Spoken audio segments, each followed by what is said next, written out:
Good evening and welcome to Whispers, the short form history podcast of stories that time is slowly forgetting. I'm Tony Lay. I typically open the podcast by asking you to dim the lights and get comfortable while I tell you a story. Tonight, I'm also asking that before you settle in for this episode, that you please lock your doors and check your windows. There are locations in the world where time has moved on from those stories that took place in those spots.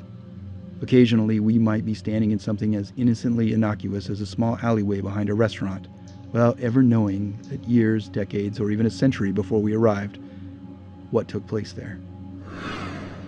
Or we may never realize we were standing in the exact spot where there was a pivotal moment in history, a moment that saved people's lives from being taken by a monster. If we stop where we are, look around, ask questions, and peel back the layers, we start noticing things, as though time itself was trying to tell us never to forget what happened where we stood. Like what happened in a little nondescript alleyway behind a restaurant in Pensacola, Florida on February 15, 1978 at 1 a.m. The streets of Pensacola were quiet at that hour, practically deserted. The restaurant had closed hours ago, and that's what made a Pensacola police officer working the late shift notice a car he didn't recognize sitting idly behind that restaurant, turn on its headlights, and begin moving. Suspicious of the vehicle, the officer didn't hesitate, pulling over the car just as it left the alley, and proceeded to run the car's tag. It came back as stolen. The officer got out and approached the car cautiously. The driver seemed calm, and the officer asked the driver for their information. Moments later, the officer had the driver get out of the vehicle. When the officer told the driver he'd be placing him under arrest, the driver swept both of the officer's legs out from under him and began running. The officer fired 2 warning shots, then pursued the driver on foot briefly before tackling him. Both men struggled to obtain control of the officer's firearm. Within moments, the officer had subdued the driver of the car and arrested him.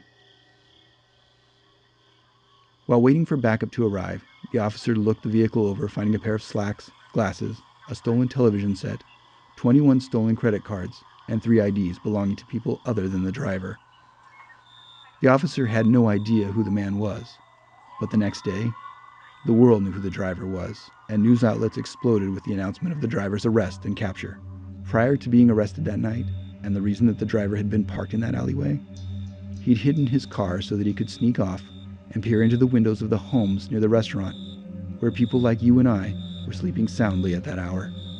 He was looking for his next victim. In the years preceding that night, the driver had already taken the lives of at least 30 people. Those IDs lying in his car were the IDs of just 3 of his victims over the last 30 days. Just 3 of possibly hundreds. Just who was the driver parked in that little alleyway that night? If you're ever in Pensacola, Florida, driving through the small town of Brownsville, enter the following address into your GPS. 2815 West Cervantes Street. The restaurant and alleyway where this moment took place have been around since the 1940s and has changed hands several times since. When you hear this story, it may have changed hands yet again, and with each new revision comes a new paint job on the outside of the building. And with each new revision, we move further from what took place that night. However, hidden under the latest coats of paint is a whisper in the form of a mural. A mural that was painted in 2018 to help create a little controversy and potentially drive curious customers into the restaurant during the brief time that it had become an antique store. A mural with a portrait of a monster on it. There are no signs, there are no plaques or historical markers. The mural was the only physical clue as to what happened there on the night of February 15th, 1978, when a monster was lurking in the dark, peering into windows, just like yours, looking for its next victim. And an officer made what he thought at the time was just another routine stop of something that seemed out of place. And he unknowingly prevented the deaths of potentially dozens more innocent lives at the hands of this monster. A monster whose portrait is buried under just a few layers of paint on the side of the building, whispering to those that are curious about that spot, its history, and its message, that monsters are real, and that once upon a time, a real monster was stopped on a dark night, right there at 2815 West Cervantes Street, a monster that the world would come to know as Ted Bundy.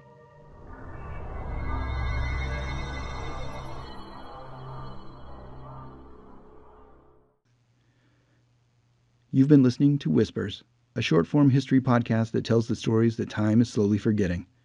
I hope you enjoyed tonight's episode. Thank you for listening, and until next time, good night.